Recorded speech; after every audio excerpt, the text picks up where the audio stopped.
Eu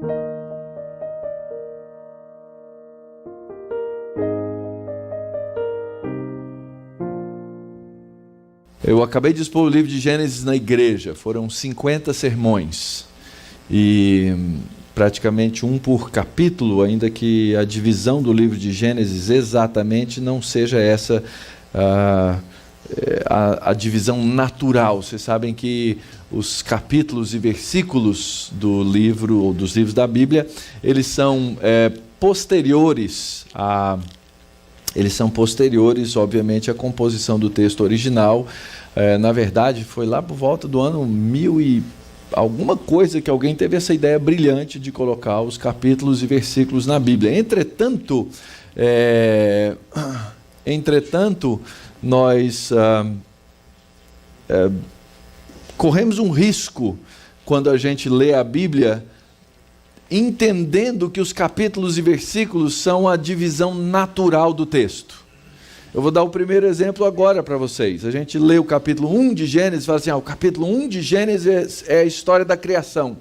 Mas, na verdade, o texto, a narrativa do texto, ela se encerra no capítulo 2, no versículo 4. Então, o jeito natural de ler o texto seria ler do capítulo 1, versículo 1, até o capítulo 2, versículo 4, quando nós temos ali a narrativa da criação dos céus e da terra. O livro de Gênesis tem cerca de 11 divisões que são naturais. Ao longo desses dias eu vou mostrar para vocês quais são essas divisões, para vocês lembrarem, para vocês saberem. Talvez você fique desapontado um pouquinho, porque a expectativa, quando a gente fala assim, vou fazer uma exposição do livro de Gênesis, do capítulo 1, então o pastor vai passar versículo a versículo do capítulo 1. Não é essa a ideia? Eu até posso convidar você para fazer isso num curso de 30 horas, só o capítulo 1, tá?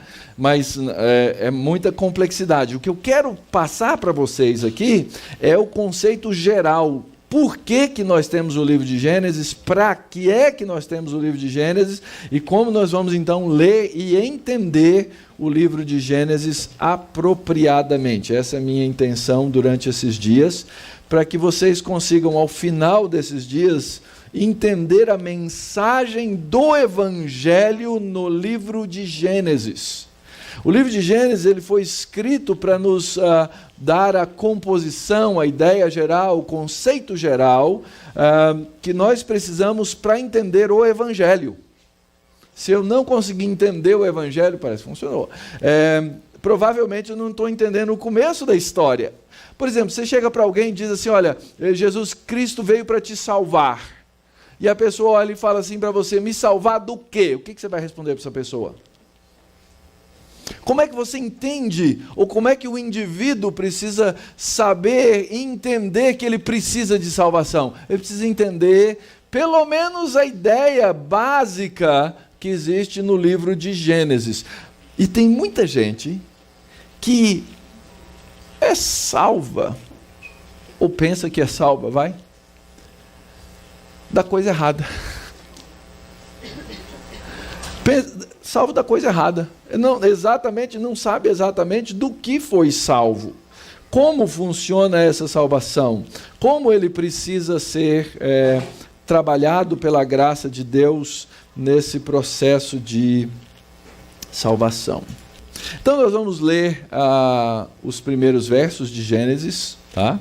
Vamos lembrar do texto, vamos lembrar da narrativa, e aí depois nós vamos entrar nessa explicação, nesse processo de explicar o texto. Então nós vamos ler o comecinho do texto até o verso 5. Diz assim a palavra de Deus: no princípio criou Deus os céus e a terra. A terra, porém, estava sem forma e vazia. Havia trevas sobre a face do abismo. O Espírito de Deus pairava por sobre as águas. E disse Deus: haja luz, e houve luz. E viu Deus que a luz era boa, e fez separação entre a luz e as trevas. E chamou Deus a luz dia, e as trevas noite. Houve tarde e manhã, o primeiro dia. Vamos orar? Senhor, diante da Tua palavra agora, rogamos que o Teu Espírito Santo seja o nosso instruidor, que essa palavra que foi inspirada pelo Espírito seja agora também iluminada para que nossas mentes e corações possam compreendê-la e, compreendendo-a, entender nosso papel no mundo, entender nosso lugar na criação, entender o nosso lugar como salvos e remidos do Senhor e assim aprendermos a fazer a Tua santa vontade. Que as palavras dos meus lábios e o meditar do meu coração sejam agradáveis na Tua presença, Senhor meu, rocha minha, Redentor meu. Amém.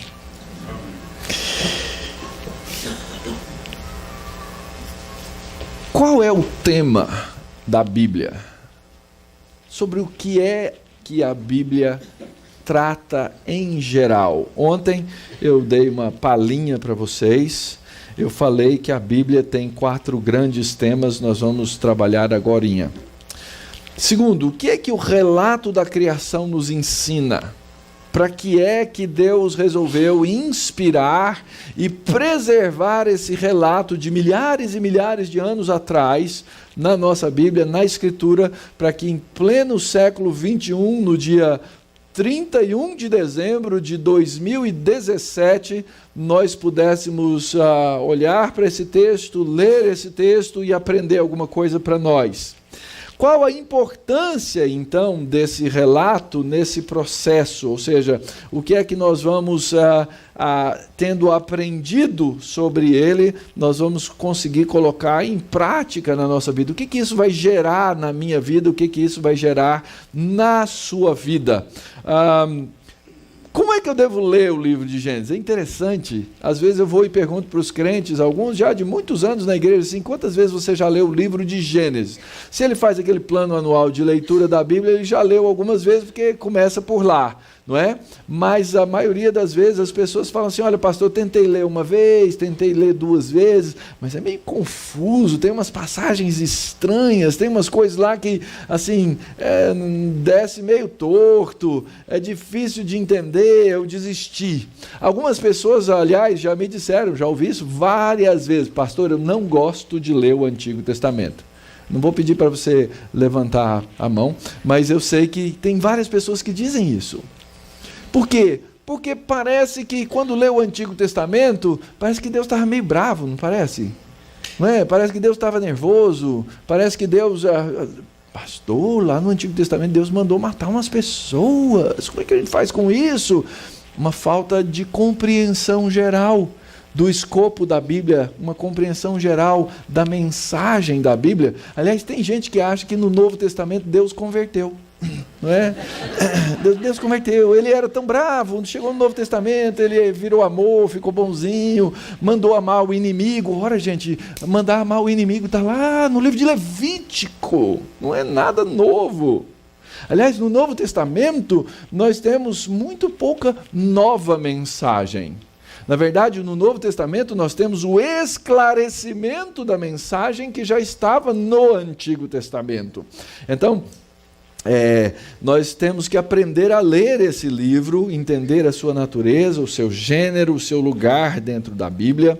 Ontem eu falei que a grande história da Bíblia se divide em 4 partes. Você tem que lembrar essas partes quando você estiver lendo a Escritura. A Escritura nos fala da criação, a Escritura nos fala a respeito da queda, a Escritura nos fala a respeito da redenção e a Escritura nos fala a respeito da consumação. E é interessante, o livro de Gênesis já trata desses 4 assuntos. O livro de Gênesis trata da criação, o livro de Gênesis trata da queda, o livro de Gênesis trata da salvação que nós temos, o livro de Gênesis trata das coisas últimas. Por exemplo, quando você lê Gênesis, a história de Abraão. Lembra por que é que Abraão teve coragem de cumprir aquela palavra, aquela ordem de Deus a respeito do sacrifício do seu filho? Por que Abraão teve aquela coragem? E quando eu fizer uma pergunta assim, quem tiver coragem pode falar assim, rapidinho. Por quê? Porque ele acreditava no quê? Porque ele acreditava na ressurreição. Se você ler o livro de Hebreus, no capítulo 11, diz lá, ele foi sacrificar o seu filho, confiado na ressurreição, porque ele sabia que Deus era poderoso para ressuscitar o seu filho. E uma história estranha, né? Essa de Abraão. Olha só, Deus demora 25 anos para cumprir uma promessa para Abraão, que era dar para ele o quê? Um filho. 25 anos. Paciência, né, gente? A gente quer resolver tudo em 2018, não é verdade? Então, em 2018 você quer paz, saúde, prosperidade, muito dinheiro no bolso, tudo isso em 2018. E aí você inclui essas coisas especiais. Em 2018 eu quero um filho, em 2018 eu quero aquela BMW, em 2018 eu quero aquela casa nova, em 2018 eu quero morar no exterior, em 2018 eu quero aprender inglês, você quer fazer tudo em 2018. Mas aquilo que Deus nos dá, às vezes é ao longo de muitos anos. A promessa para Abraão demorou 25 anos. Quando a promessa fez lá os seus 14, 15 anos de idade, Deus virou e falou assim, vai lá nesse morro e sacrifica a promessa. Que pedido esquisito, fala sério. Vai e sacrifica o teu único filho. Deus pediu para Abraão alguma coisa que ele não estava disposto a fazer? Percebe a mensagem do Evangelho na história de Abraão? Deus pediu para Abraão fazer aquilo que ele ia fazer exatamente, e ele não deixou Abraão fazer, mas ele colocou aquilo como uma mensagem, como um sinal, como um apontamento do Evangelho para as nossas vidas. O Evangelho está lá presente. Deus criou, Deus permitiu ao homem, no seu arbítrio, pecar. Deus resolveu salvar, e Deus aponta no livro de Gênesis para a consumação,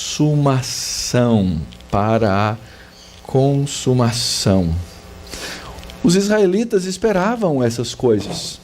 Eles aguardavam, eles tinham essa vontade de ver realizadas essas coisas que eles haviam lido lá no Antigo Testamento. Então, a respeito de que é esse grande livro da Bíblia, que é o primeiro livro da Bíblia? No princípio criou Deus os céus e a terra. Em primeiro lugar, é um livro a respeito de Deus. É interessante que o livro não apresenta Deus, né? Ele não apresenta Deus como um personagem. No primeiro versículo ele começa dizendo, no princípio criou Deus. Ele simplesmente assume que Deus é criador e que ele tem o poder de fazer todas aquelas coisas. Depois de falar de Deus nessa capacidade criadora, ele vai nos apresentar o mundo de Deus, que é a criação, que é o que nós vamos ler então nos capítulos subsequentes. Aquela apresentação que aparece a partir do versículo 3, disse Deus, haja luz, houve luz. Depois Deus vai separando os elementos, colocando cada coisa no seu devido lugar. Ela nos apresenta a criação de Deus, e aquilo lá tinha uma intenção teológica, era uma guerra de visões de mundo. Sabe por quê? Porque aquele povo que estava lendo primeira vez aquele livro era o povo que estava saindo da onde? Do Egito. Eles estavam saindo do Egito, e saindo do Egito, lá no Egito eles aprenderam muitas coisas sobre a religião dos egípcios. E essa religião dos egípcios, ela apontava para os elementos da criação como se eles fossem o quê? Deuses. Então, essa descrição que aparece ali a respeito do mundo de Deus é para combater as falsas ideias que aquelas pessoas tinham a respeito do mundo que estava à sua volta. Então, eles acreditavam em todo tipo de coisa. Eles acreditavam, inclusive, que o próprio faraó era um representante e uma divindade. E ele tinha responsabilidades. Deus, quando o povo sai, lembra das 10 pragas do Egito? As 10 pragas do Egito, cada uma é uma paulada num deus egípcio. para mostrar que Deus, esse Deus da criação, aí eles passaram por aqueles momentos, os israelitas saindo do Egito, ou antes de sair do Egito, passaram por aqueles momentos todos, e o que aconteceu? Eles olhavam para aquilo e falavam assim, Deus matou os... Quem mesmo que Deus matou lá nas pragas? Os animais. Aqueles animais eram deuses egípcios. E aí ele ia de volta lá na narrativa da criação, e ele via lá, mas quem criou os animais foi Deus. Ele fazia essa conexão direta. Então, Deus, na verdade, estava só controlando a criação que era dele. Quando, por exemplo, no 4º dia da criação, aparece que Deus colocou no céu os grandes luzeiros, o luzeiro maior, o luzeiro menor, para marcar dias, horas, dias, estações e anos. Deus colocou aqueles luzeiros lá, a gente sabe o nome. Quais são os 2 grandes luzeiros? O sol e a lua, não é? Mas no texto original e na nossa tradução não aparece o nome desses 2 luzeiros. Chama o grande luzeiro e o luzeiro menor. Por que o autor do texto não coloca o nome? Quem quer chutar?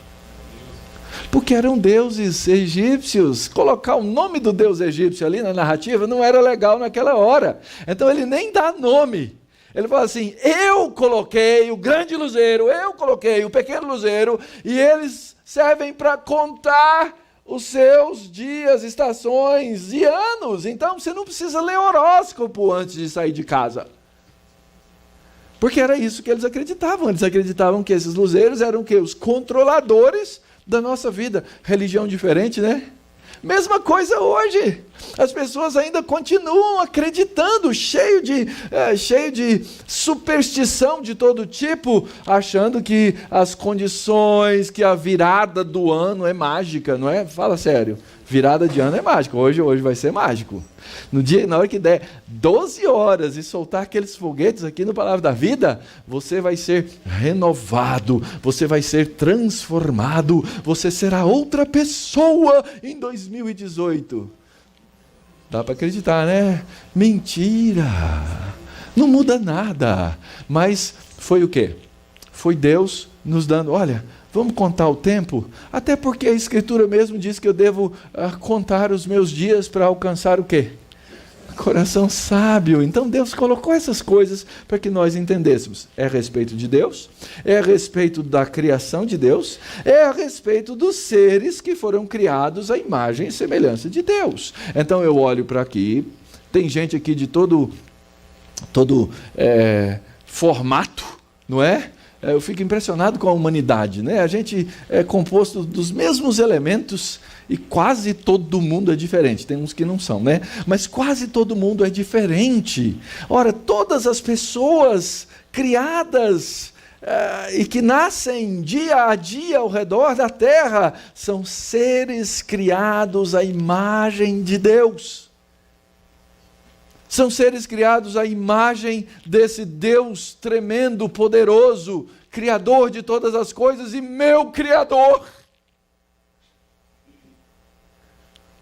E eu fui criado, e você foi criado, e todo ser humano foi criado à imagem e semelhança de Deus. Isso faz mudar a sua postura com relação ao ser humano? Deveria. Fala-se aí hoje no mundo sobre direitos humanos. De onde vem a ideia de direitos humanos? Vamos fazer uma comparaçãozinha aqui, certo? Imagina que eu cresci, que eu sou mero fruto da evolução biológica, ok? Que eu vim lá de uma célula que ao longo dos milhões e milhares, etc., gerou a mim. E está aqui esse ser evoluído, Mauro Meister. E você também. Só que nesse processo de evolução, as raças, os seres, eles precisam fazer o quê? Eles precisam competir, certo? Uma das leis na biologia é o quê? Da evolução. Seleção natural, sobrevivência do mais apto, gente. Não é mais forte isso, está errado, é do mais apto. Se fosse o mais forte, os dinossauros tinham sobrevivido e as lagartixas tinham morrido. Ok? Mas as lagartixas sobreviveram, os dinossauros morreram. É quem tiver mais apto. Então, o mais apto sobrevive. Certo? E eu estou aqui. Ora, o mundo está tendo explosão populacional e eu tenho que subir. Então, eu não vou olhar para você como um semelhante meu, que eu tenho que amar, que eu tenho que gostar. Eu vou fazer o que com você? Eu vou competir com você. Então, o mundo não tem uma razão para falar de direitos humanos. Porque quando ele acredita que o ser humano é uma mera evolução de espécies, na verdade nós somos uma competição. Nós somos uma competição. Hitler estava certo. Vamos purificar a raça. Vamos deixar só os melhores. Vamos deixar só os mais aptos. Não é? A famosa eugenia. Mas não é assim. O mundo tem um peso de consciência por causa dessas coisas. Então ele inventa os direitos humanos. O que são os direitos humanos? E veja bem, direitos humanos não estão errados. Direitos humanos estão certos. O problema é o abuso dos chamados direitos humanos. Então, o que a gente faz? Nós que somos cristãos e que entendemos que o nosso próximo, não importa quem ele seja, não importa a raça, a língua, a religião, a cor, não importa. Eu sei que esse indivíduo, eu sei que essa pessoa foi criada à imagem e semelhança de Deus. Por esse simples fato, eu devo a essa pessoa o quê? Respeito. Inclusive, eu devo amor. Percebe as consequências disso no cristianismo? Percebe a profundidade da responsabilidade que nós temos quando entendemos Gênesis e entendemos que o homem foi criado à imagem e semelhança de Deus? Então, é a respeito de Deus, é a respeito do mundo de Deus, é a respeito dos seres criados à imagem de Deus, é a respeito do padrão de Deus para o mundo que Ele criou. Deus coloca a sua criação, faz a sua criação e Ele estabelece os padrões da nossa vida. Esses padrões estão revelados no livro de Gênesis, nos seus primeiros capítulos. E aí então é no livro de Gênesis que eu começo a aprender a respeito das nossas relações. Então, primeiro a respeito de Deus e todas essas coisas, depois das relações que o homem deve ter, esse ser criado à imagem e semelhança de Deus, primeiro com o Criador. Como eu devo me relacionar com o Criador? Segundo, dentro do padrão de Deus, como é que macho e fêmea devem se relacionar?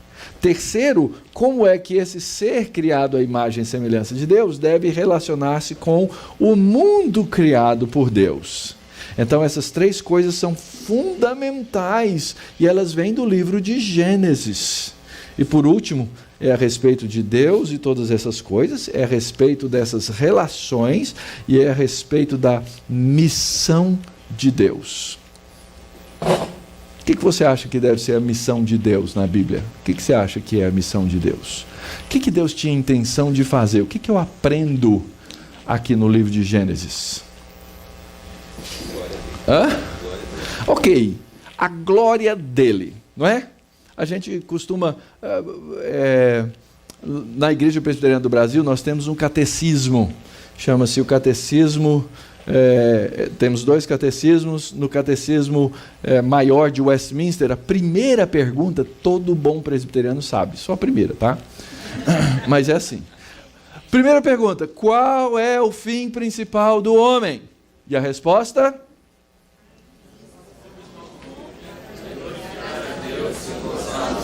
Ok, como é que o ser humano glorifica a Deus?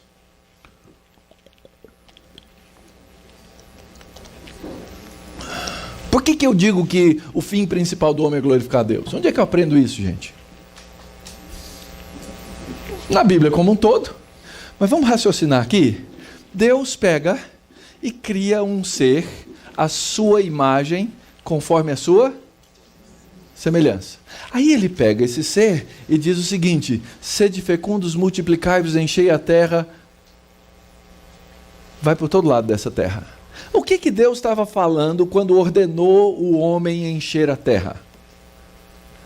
Leva a minha imagem e a minha semelhança para toda a terra. E com isso, o que aconteceria? A glória de Deus seria espalhada por toda a sua criação. Nós não só glorificamos a Deus pessoalmente, mas nós glorificamos a Deus quando, em obediência, nós cumprimos a missão de Deus. A missão de Deus é espalhar a sua imagem na terra. Lembra lá quando o profeta fala assim, que virá um dia quando a glória de Deus há de o mundo inundar, não é? Ela vai ser espelhada, a gente canta isso no hino, os intentos de Deus, não é? Quando a glória de Deus vai cobrir a terra, como as águas cobrem o mar. Como é que isso acontece? Isso acontece quando a imagem e semelhança de Deus está espalhada sobre toda a terra. Não é que vai ter um grande brilho na terra, mas é que a imagem de Deus vai estar projetada em todos esses lugares. Então o homem tem esse alvo vindo de Deus, essa missão é de Deus. Eu sou um comissionado por Deus para encher a terra da sua glória. Então vários textos da Bíblia vão corroborar, vão caminhar com esse conceito. Por exemplo, quando você chega em Romanos, no capítulo 11, que a gente chama de a grande doxologia, a grande adoração do apóstolo Paulo, não é? Ele diz, profundidade da riqueza, da sabedoria, do conhecimento de Deus. Quão insondáveis são os teus juízos, quão inescrutáveis os seus caminhos. Quem conheceu a mente do Senhor? Quem foi seu conselheiro? Quem primeiro deu a ele para que ele venha a ser restituído? Porque dele, por meio dele, para ele, são todas as coisas. Então, onde é que o apóstolo Paulo tira essa ideia? A ele, pois, a glória eternamente. De onde é que o apóstolo Paulo tira essa ideia? Pastor, ele é apóstolo, inspirado por Deus, então ele recebeu uma revelação naquela hora e escreveu essas palavras. Ora, eu não tenho a menor dúvida da inspiração do texto da Bíblia, mas eu tenho a impressão que o apóstolo Paulo lia a Bíblia dele, e ele chegou a essas conclusões a partir da Bíblia que ele lia, inclusive o livro de Gênesis. Como é que ele sabe que dele são todas as coisas? Porque no princípio criou Deus os céus e a terra. Como é que ele sabe que todas as coisas são por meio dele? Porque no princípio criou Deus os céus e a terra, e o Espírito de Deus pairava sobre a face das águas. E ele disse, façamos o homem conforme a nossa imagem, a nossa semelhança. E para ele são todas as coisas, porque ele faz o seu projeto, ele faz o seu plano, ele encaminha todas as coisas para a sua eterna glória. Então, eu começo a perceber que os autores da Bíblia, eles têm uma compreensão a partir da criação de Deus, do seu papel e do seu propósito e da sua missão.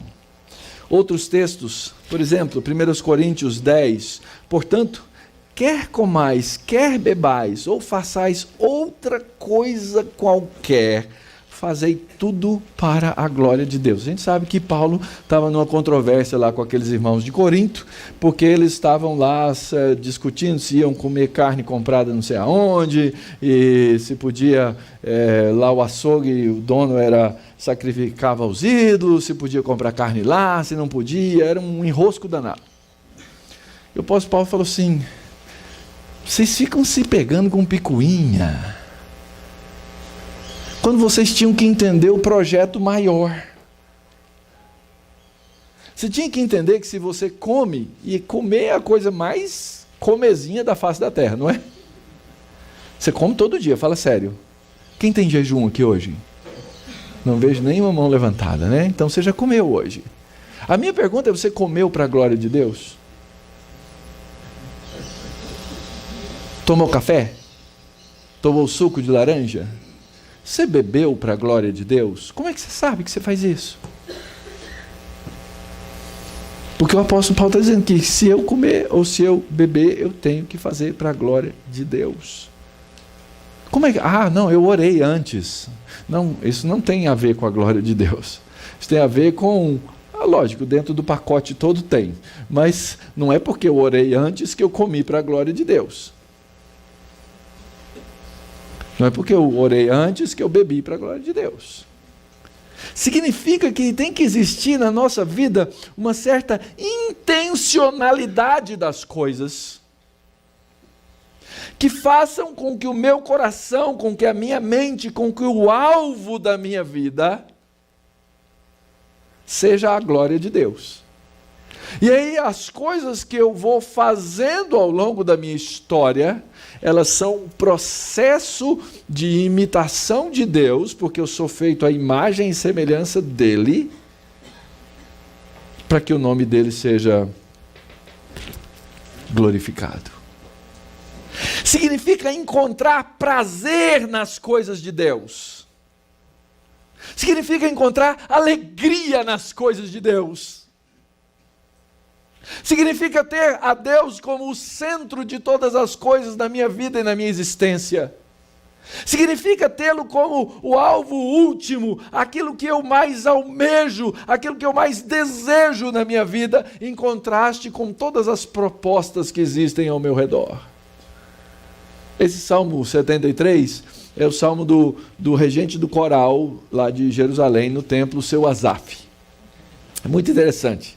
Seu Asaf amanheceu um dia emburrado, porque se tem um lugar no mundo que dá rolo é no coral. Vocês vão começar a ensaiar o coral que hoje, vocês já sabem, vocês estão rindo, é porque já passaram pelo rolo do coral. Todo mundo sabe que coral dá rolo. Eu ainda vou escrever um artigo sobre problemas de corais. Eu não estou brincando, eu estou falando sério. Eu tenho cá minhas teorias. Mas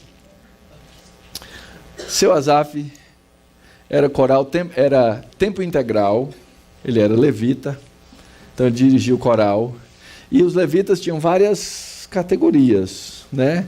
Tinha desde o sumo sacerdote, levita, tinha até o pessoal que era zelador, os porteiros, o pessoal fazia todo tipo de coisa, todo tipo de trabalho. Ele era regente de coral. E o salário, ó. É sério. Quando a coisa pega para o nosso lado, é interessante, né, que o valor pecuniário, ele pesa para o nosso lado. E o salário, ó. E ele começou a ver o pessoal que chegava para o ensaio do coral, ficava vendo nas ruas de Jerusalém, os caras andando no carrão deles, andava de BMW, Mercedes, carro com ar-condicionado, e aquela coisa toda. E ele começa a ter o seu coração inclinado. Depois você lê o Salmo 73. Fala assim, Deus, esse bando de ímpio anda aí, eles têm vida boa, eles comem do bom e do melhor, eles fazem piada da cara do povo de Deus, eles fazem piada do nome do Senhor, eles são violentos, eles matam as pessoas, eles usam a violência como um diadema, como um colar no pescoço, e eles estão aí, e eu aqui ganhando esse salário, a minha mulher reclamando dos armários da cozinha. E ele pensava assim, deve ser boa a vida desses caras. E ele fala lá para as tantas no Salmo 73, ele fala assim, até que eu atinei para o fim deles. E aí, só de ter pensado isso, eu já teria traído a geração dos filhos de Israel. E aí ele percebe o papel dele no mundo, verso 25 do Salmo 73. Quem mais tem o eu do céu? Não há outro em quem eu tenha prazer na terra, ainda que a minha carne e o meu coração desfaleçam, Deus é a fortaleza do meu coração, Ele é a minha herança, eu não preciso invejar a herança de ninguém, porque Ele é a minha herança. E aí ele aquietou o coração dele, porque ele redescobriu o seu próprio papel. Ele entendeu que ele tinha sido criado para a glória de Deus e que ele só ia ser feliz no dia em que ele vivesse para a glória de Deus. O próprio Senhor diz no livro do profeta Isaías, direi ao norte, entrega, ao sul, não retenhas, trazei meus filhos de longe, minhas filhas das extremidades da terra. Lembra? Deus tinha dito o quê? Eu vou encher a terra com a minha glória. Só que quando o povo de Deus foi tão desobediente, e Deus havia formado para si um povo, o que ele fez? Ele mandou esse povo para o cativeiro, ele espalhou a glória dele na marra. mas aquilo não era o jeito que ele queria que as coisas fossem feitas. Aquilo foi uma disciplina de Deus. Então ele diz agora que ele vai trazer os seus filhos de volta. E ele diz assim no verso 7, a todos os que são chamados pelo meu nome, e os que eu criei para a minha glória, e que eu formei, e que eu fiz. Deus criou o homem à sua imagem conforme a sua semelhança, para a sua própria glória. É isso que Deus faz. No dia que você descobrir que Deus não criou você para ser próspero, que Deus não criou você para ser magro ou gordo, que Deus não criou você para ser rico ou pobre, que Deus não criou você para XYZ, mas que Deus criou em primeiro lugar para a glória, e você aprender a viver para a glória de Deus, você vai fazer uma descoberta fenomenal na sua vida. Você vai descobrir o seu papel no mundo.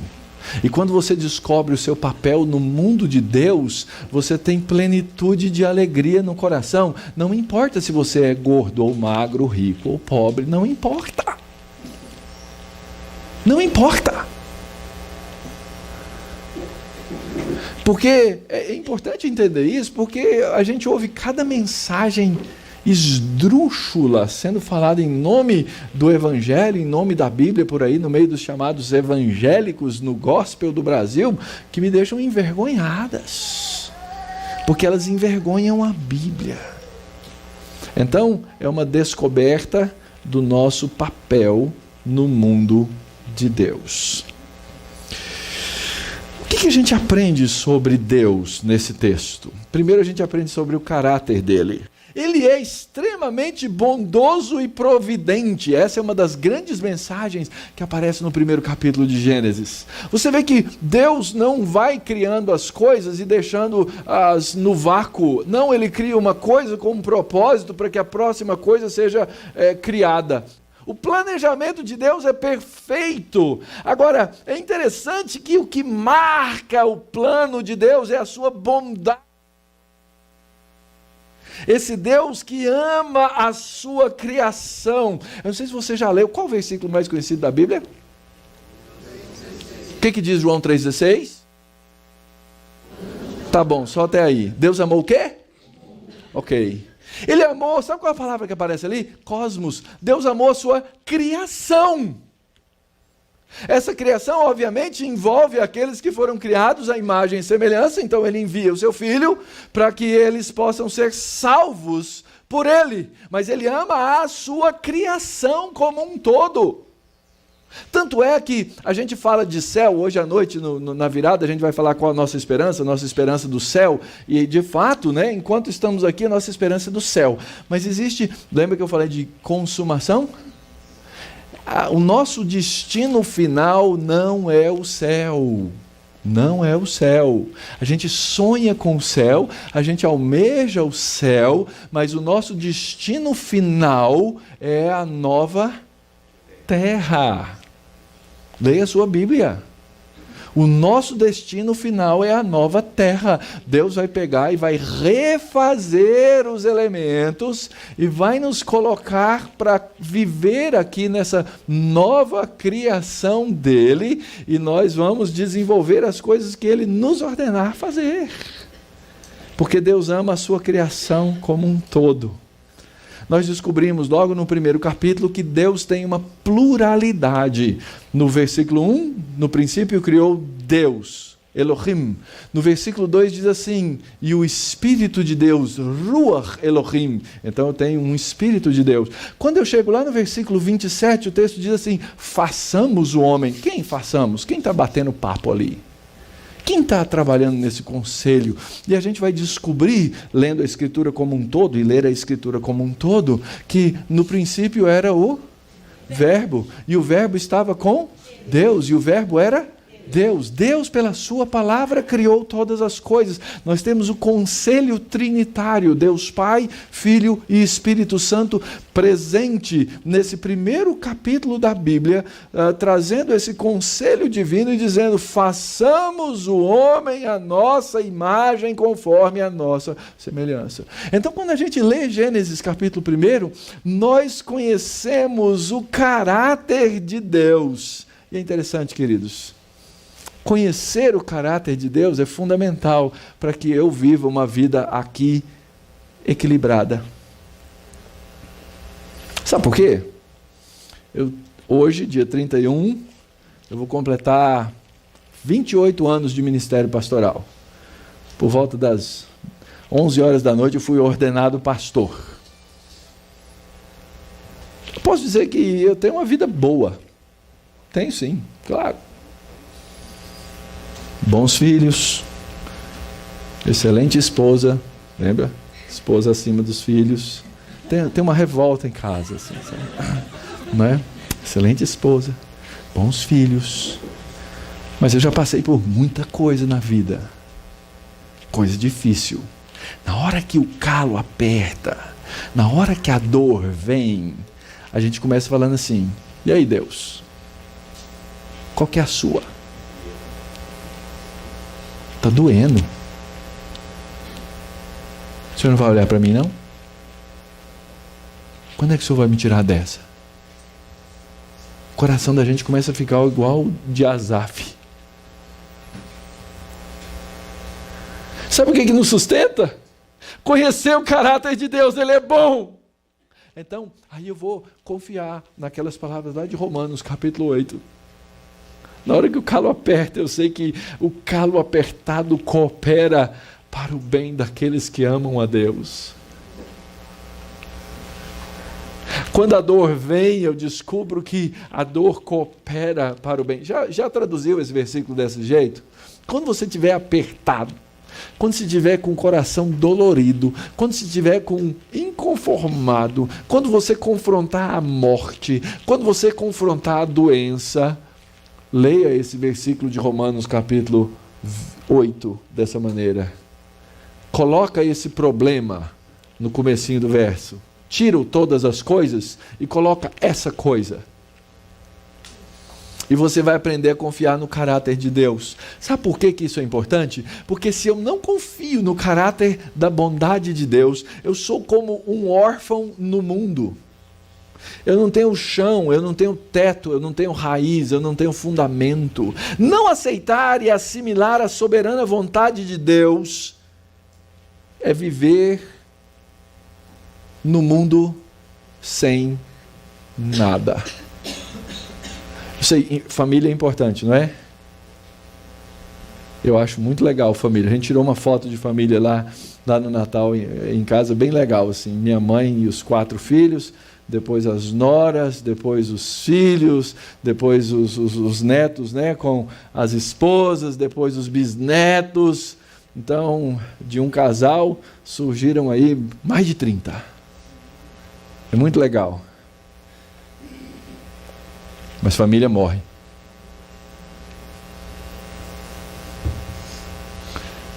Há 12 anos atrás eu poderia ter tirado aquela foto com meu pai sentado na cadeira, mas ele não está lá mais. Família morre. Comunidades morrem.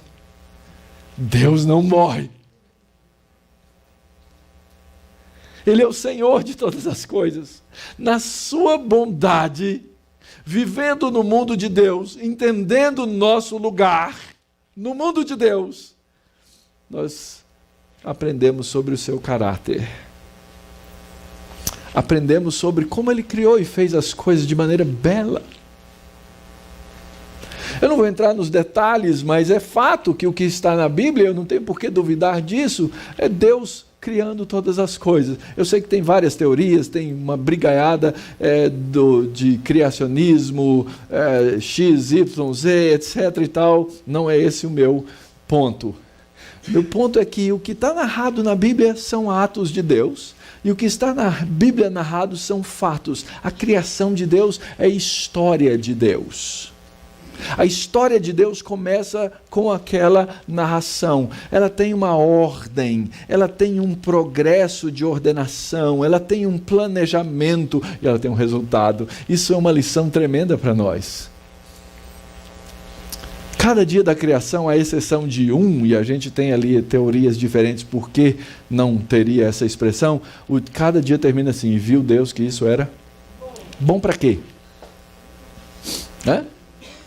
Porque tinha um valor moral intrínseco? Acho que não é essa a ideia do texto. É bom porque Deus, no seu processo de criação, estava fazendo cada coisa boa para colocar a sua imagem e semelhança naquele sexto dia da criação. Então isso é bom para o homem, isso é bom para o que eu quero que ele cumpra, isso é bom para o propósito que eu traço para ele. Até que no final do relato, e lembra eu falei, vai do 1 até o 2, 4, primeira parte, e viu Deus que isso era muito bom. Muito bom. É excelente aquilo que Deus faz. E quando Deus, no seu mundo, cria aquele que é a sua imagem e semelhança, Ele dá esses papéis.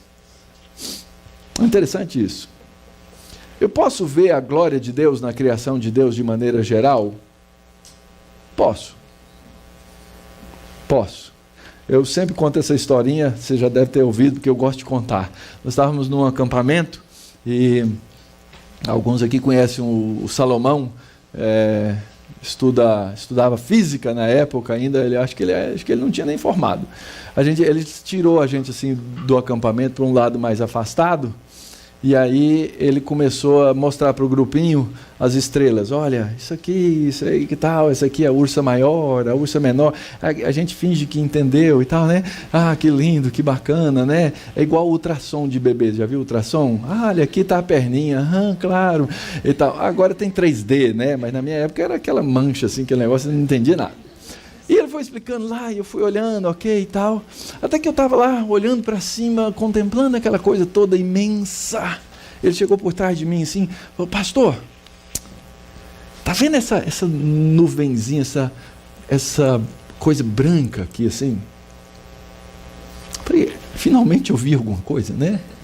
Estou vendo. Pastor, isso é a Via Láctea.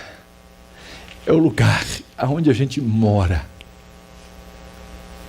O Salmo 8 assaltou meu coração, a minha mente. Quando o salmista fala da grandeza das coisas de Deus, e pergunta assim: que é o homem que dele te lembres? E aquilo serviu para eu enxergar a glória de Deus e lembrar que na pequenez da nossa criação, nesse mundo criado de Deus, no qual é revelado o seu eterno poder, no qual é revelada a sua divindade, eu, ser humano, criado à imagem que é uma semelhança de Deus, eu tenho um propósito. Eu estou aqui para ser espelho. Eu sou representante de Deus. Não é assim? Nossos filhos não são nossos representantes? A gente não faz esse discurso quando eles saem de casa, quando eles são pequenininhos? Você vai na casa do fulano, você? O que a gente fala? Se comporte. Os nossos filhos, quando eles saem de casa, eles nos representam, não é isso? Eles são o nosso espelho. Quem olha fala assim: que menino mal educado. Por quê? Porque quem tem a obrigação de dar educação sou eu. E eu, quando vou deixar eles saírem de casa, falo: faz assim, faz assim. Se comporta. Não faz isso. Faz aquilo. E assim, então, Deus nos criou para ser seu espelho. Deus nos criou para representá-lo. Deus nos deu uma condição de domínio, de sujeição. Já leram aquele verso com atenção? Sede fecundos, multiplicai-vos, enchei a terra, dominai, sujeitai. Esses verbos estão em que modo? É ordem de Deus. Deus estava dizendo assim: vai me representar na terra. Você e os seus filhos. E aí nós aprendemos então que devemos relacionalmente amar a esse Deus, amar o próximo, amar a criação, porque essa é a maneira de representar a Deus. Deus estabelece o seu padrão para todas as coisas. Sem a narrativa da criação, a gente fica sem saber como Deus faz e a razão pela qual Ele faz as coisas. É a narrativa da criação que me dá a estrutura para que eu possa trabalhar, para que eu possa desenvolver, para que eu possa entender a criação de Deus e fazê-la mostrar a própria glória de Deus. É na criação que eu encontro padrão. De novo, volto ao quarto dia, quando Deus colocou o luzeiro maior e o luzeiro menor. Ele falou assim, e Deus colocou esses luzeiros para marcar os dias, os anos, as estações. É padrão de Deus, é contagem de Deus, é baseado na narrativa da criação que os mandamentos vão nos ensinar a guardar um dia para a glória de Deus. Teve um ano que eu expus aqui os 10 mandamentos. Algumas pessoas não gostaram, mas tudo bem. Sabe por quê? Que dia é hoje da semana? Domingo, não é? O que significa a palavra domingo? É o dia do Senhor. Esse dia faz diferença para você, querido? A teoria que a gente tem da maioria das pessoas é assim, todo dia é dia do Senhor, não é? E é mesmo, né? Todo dia eu tenho que adorar a Deus. Então não existe nenhum dia diferente. Interessante que a Bíblia marca isso no Antigo Testamento, no Novo Testamento. Tem que haver um dia de adoração a Deus. É a ideia do separar. E eu não quero aqui ser legalista, criar regra, mas a Escritura orienta e a Escritura ordena que nesse marcar de Deus das coisas, Ele quer que separemos um dia para Ele. Lá na minha igreja, uma catedral, gente, já tem uns 70 e poucos membros. Os crentes vão viajar de férias. É uma brincadeira, mas sabe aquela brincadeira séria? Eu digo para eles, irmãos, eu quero ver a sua foto com o boletim da igreja mostrando a data. Porque não tem férias do dia do Senhor. Esse dia aqui hoje para mim é especial. É um dia de dedicação especial para aprender a amar o meu amado.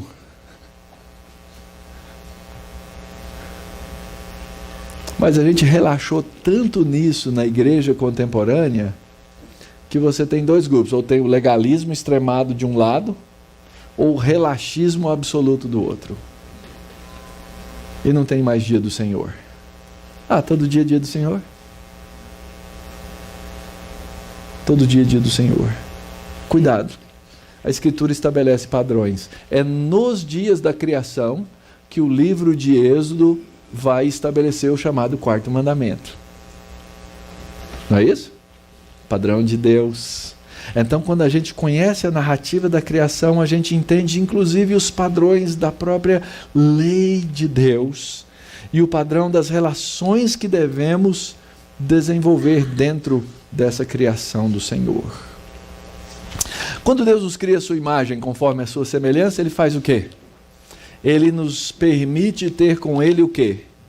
Comunhão. A gente vive num tempo de absurdos e abusos. Toda paganização da sociedade comete coisas absurdas. Então tem casais que dizem assim, não, eu não tenho filhos, mas eu tenho um gato. Eu não tenho filho, mas eu tenho um bacê. Quem tem bacê aí, levanta a mão.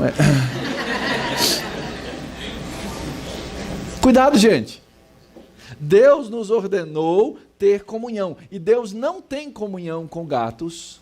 Deus não tem comunhão com cachorro. Deus não tem comunhão com os bichinhos, ainda que eles sejam lindos e bonitinhos. Eu amo os bichinhos na casa dos outros. Não é, Nina? Nina vai ganhar um gato, gente. Vai ser o presente de casamento dela.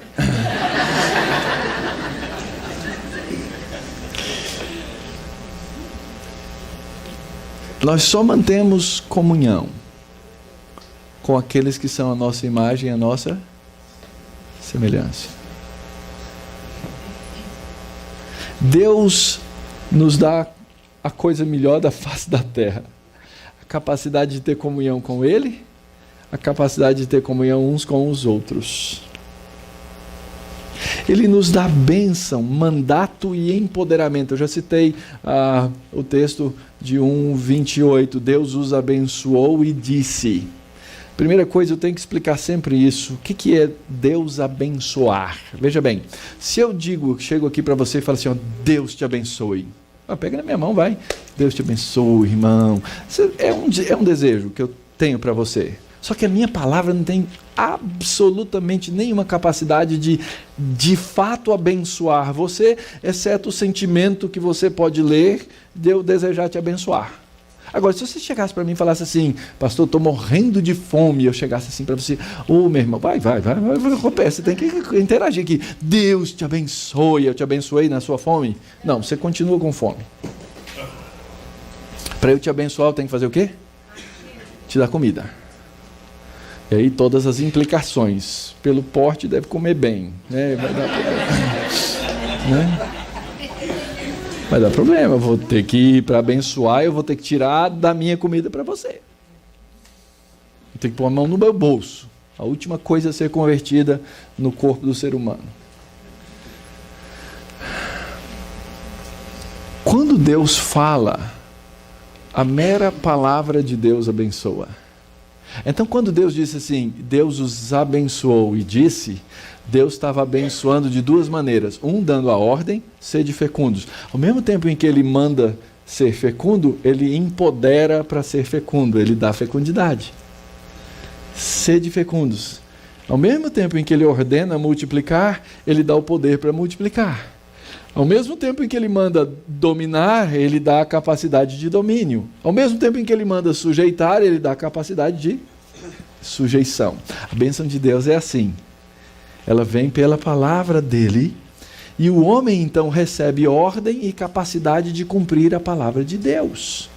Então, nesses imperativos implícitos, domínio, sujeição, usufruto, estão o padrão da imagem de Deus. O homem recebe domínio, ele se torna como que um gerente no jardim do Éden. Ele tem poder no jardim, ele tem capacidade de espalhar o jardim, ele tem usufruto daquilo que Deus ordenou que ele guardasse.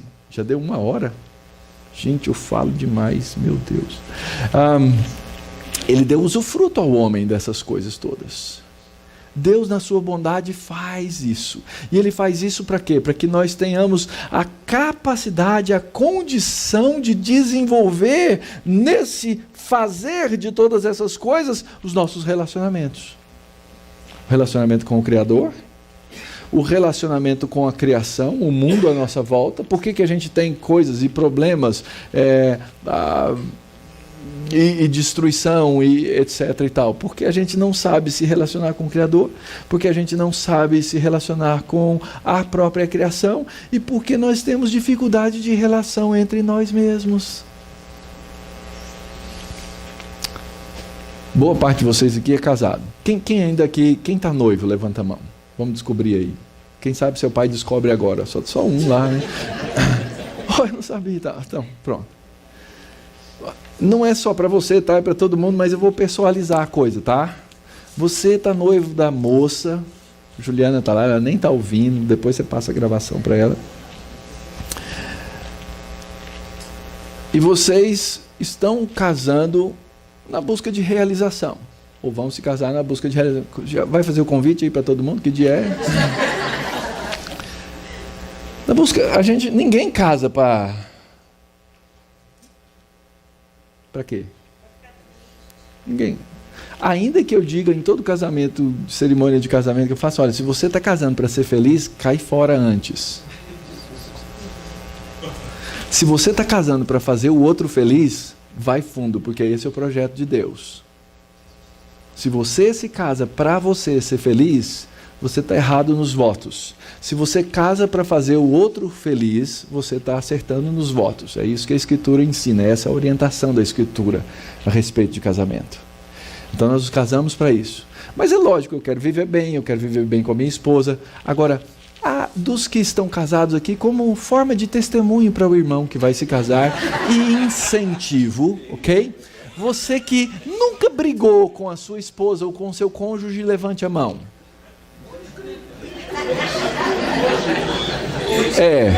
Se você não brigou na última semana, levante a mão. Opa, tem uma mão levantada lá, né? Opa! Tá viajando, né? Mas briga por WhatsApp. Eu brigo por WhatsApp, não tem jeito. Nós fomos criados por Deus para um relacionamento íntimo entre nós e nós não conseguimos fazer isso. Por quê? Por causa da queda. Isso nós vamos estudar na terça-feira de manhã. Mas o padrão de Deus para os relacionamentos, ele é estabelecido quando percebemos, essa é osso dos meus ossos, carne da minha carne. Então, no relacionamento com o Criador, existe uma ordem de autoridade, obediência, responsabilidade, adoração, culto, compromisso, que Deus estabelece conosco, para que nós o estabeleçamos com Ele. Na relação com a criação, nós temos a obrigação de encher a terra, de exercer domínio e sujeição com o padrão de Deus, conhecer a terra, ciência é isso, tá? Nós temos a obrigação de guardar e nós temos a obrigação de cultivar. É o exercício do trabalho criando a cultura, ou desenvolvendo a cultura, melhor dizendo, tá? Não é criando. Alguém me perguntou sobre isso ontem, deixa eu dar uma palhinha rápida a respeito dessa questão. Gente, quem cria cultura é Deus. Deus cria cultura. O homem desenvolve cultura. Por exemplo, na nossa sociedade, culturalmente, macho e fêmea se casam. Isso é uma criação de quem? É uma criação de Deus, que está sendo destruída na cultura moderna globalizada. Casamento está sendo desprezado, já vem décadas, né? Sexo livre, não sei o que, blá blá blá, e agora toda essa questão do homossexualismo se desenvolvendo. Isso é um desenvolvimento perverso de algo criado por Deus. Mas quem criou foi Deus. Somos nós que desenvolvemos língua e linguagem, mas quem cria a habilidade e empodera o homem para isso é Deus. Percebem? Todas as áreas e todos os campos são criação de Deus. O desenvolvimento negativo ou positivo da cultura cabe ao ser humano criado à imagem e semelhança de Deus. Deus nos ordenou cultivar. Debaixo daquilo que nós chamamos graça comum, o homem, mesmo que não seja cristão, ele é capaz de desenvolver boa cultura. Então, dois incrédulos são capazes de quê? De se casar. E são capazes, inclusive, de ter o quê? Um relativo bom casamento. Às vezes, muito melhor do que o casamento de dois crentes. Por quê? Por causa da graça comum de Deus, que está sobre toda a humanidade, que foi criada à imagem e semelhança de Deus. Às vezes a gente chama isso de senso comum. Mas é a graça comum de Deus, que opera na raça que Ele criou. Então, nós devemos desenvolver o cultivo, a cultura de todas as coisas. Com Deus, com a criação, entre si, macho e fêmea. Isso é um ponto de vista criacional. Não adianta você dizer que nasceu com alma de mulher, num corpo de homem, alma de mulher. Isso não existe. Isso é uma loucura criada, inventada. Ficam repetindo isso, as pessoas começam a acreditar. Segundo, Deus nos criou para comunhão monogâmica para a vida. Uma só carne, homem e mulher. Deus nos criou para a procriação. Eu costumo contar essa historinha, a maioria fica revoltado. Tudo bem, faz parte do ministério pastoral. Dr. Shedd que dizia isso, não dá nem para perguntar mais para ele. O Senhor o levou. Ele falava o seguinte: se você casou e teve um filho, você não repôs. Se você teve 2 filhos, você repôs. Se você teve 3 filhos, você somou. A partir do 4, você começa a multiplicar.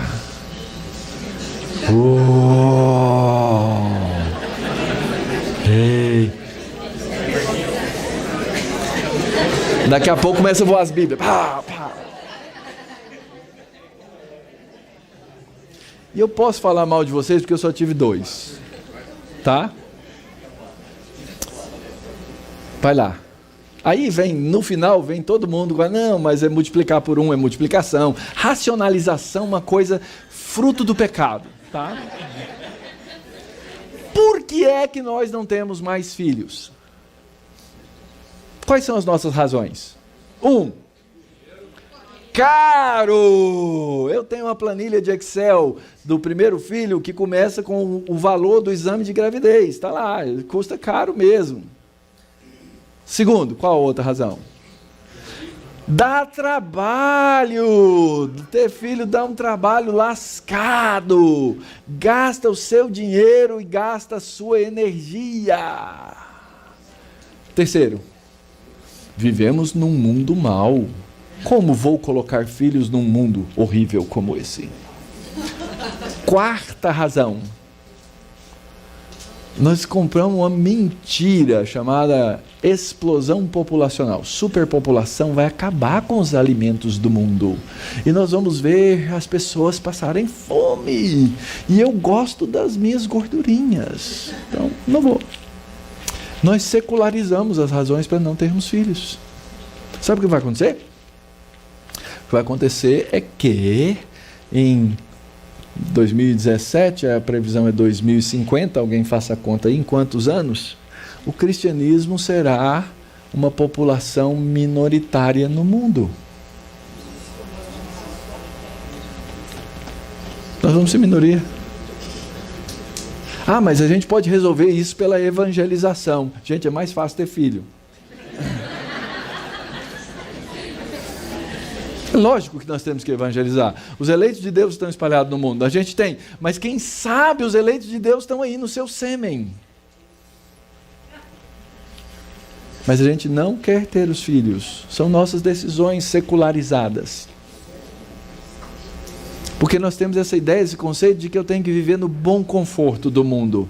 E eu não estou dizendo que eu não dou graças a Deus por ter nascido. Eu gosto de tecnologia, eu gosto de ar-condicionado. Deus, como é bom o ar-condicionado, não é? Eu gosto de Netflix, eu gosto dessas coisas todas. Mas são todas as coisas que tomam o lugar da ordem de Deus, da procriação. Nós não queremos ter filhos mais. Nós não queremos mais encher a terra. Nós não queremos mais cumprir o nosso papel. E quando nós fazemos isso, nós invertemos os projetos de Deus. Estou terminando, prometo. Então, na narrativa da criação, Deus cria o homem à sua imagem, Deus o faz conforme a sua semelhança. Homem e mulher são imagem e semelhança de Deus. Deus os abençoa. Deixa eu falar um pouquinho aqui de novo sobre bênção, não vou pegar no seu pé agora, tá? Vamos desenvolver aqui um bom relacionamento. O que é ser abençoado por Deus? Qual o conceito da Bíblia de ser abençoado? Ser abençoado por Deus é ter o shalom de Deus, é ter a paz de Deus, é poder descansar a cabeça no travesseiro à noite e falar com Deus e dizer assim: Deus, obrigado porque o Senhor é bom, obrigado porque todas as coisas cooperam para o bem daqueles que amam a Deus, obrigado pelas coisas que o Senhor me deu, obrigado porque eu chutei o pé da mesa hoje, doeu pra caramba, não é?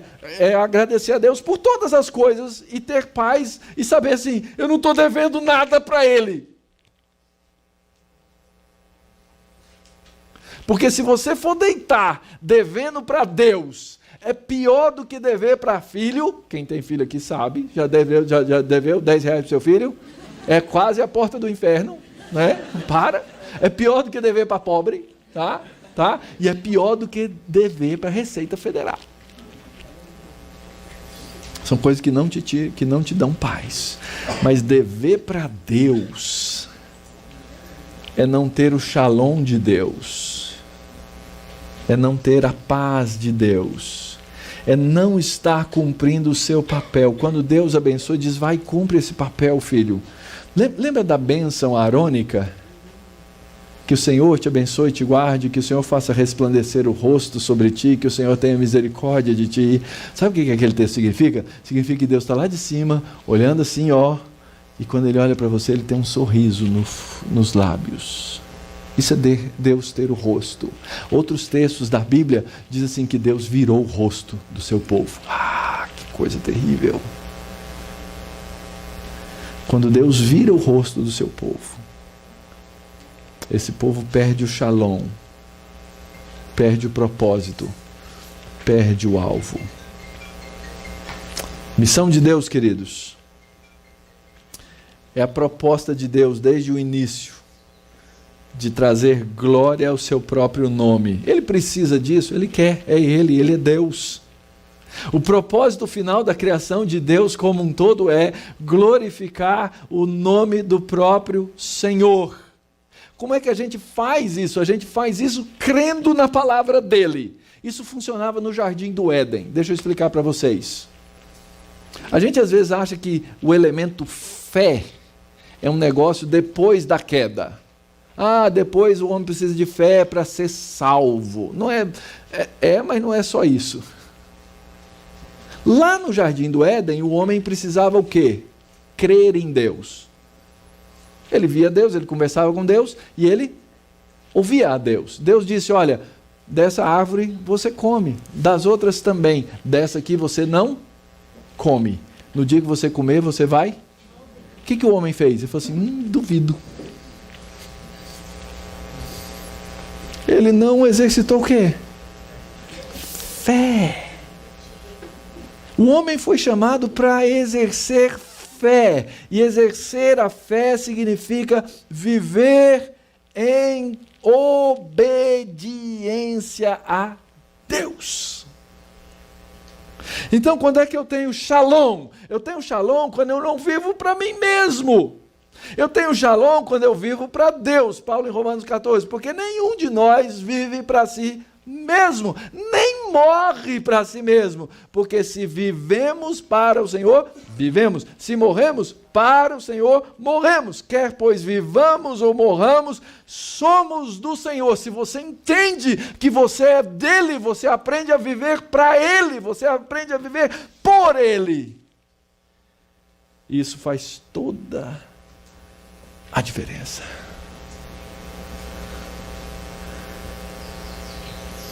Então, diante de todas essas coisas, queridos, o que devemos fazer? Primeira coisa, a gente precisa mudar o foco. Quando você começar a fazer a pergunta certa, você vai começar a descobrir as respostas certas. Quando você começar a entender por quê, para que eu estou aqui, e você começar a entender que a resposta é para a glória de Deus, você vai começar a agir em fé e obediência para a glória de Deus. Como é que você faz isso? Primeiro, você reconhece na mente. Segundo, você aplica no coração. Terceiro, você traduz na vida. Você se apropria disso na vida. Isso chama-se verdadeira espiritualidade. Como é que isso funciona na prática? É o seguinte: quando alguém te ofender, e você de fato se sentir muito ofendido,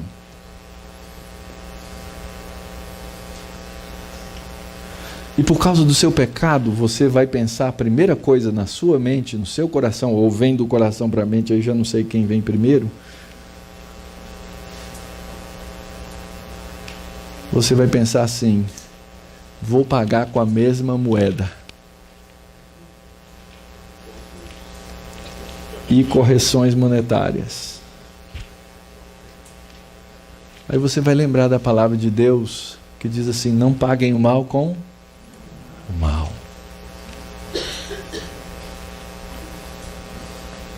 Quando surgir uma oportunidade de negócio, que vai ajudar você a pagar aquelas dívidas terríveis que você veio acumulando ao longo de 2017, e aquela oportunidade de negócio, tudo que precisa para concretizar aquele negócio, você vai ter um lucrinho legal, até o lucro é jóia, é bom, é honesto. Tudo que você precisa fazer é só uma mentirinha no meio do caminho. É só um enganozinho no processo.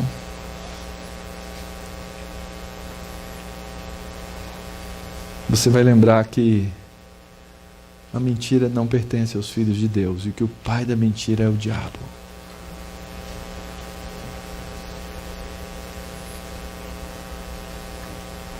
E você vai continuar com a dívida e vai glorificar o nome de Deus.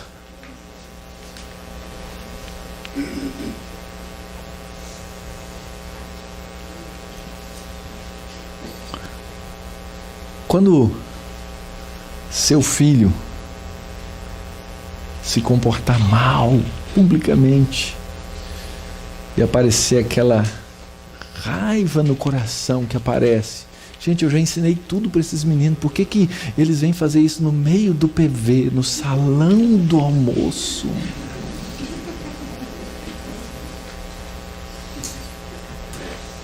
E você vai ficar cheio de ira.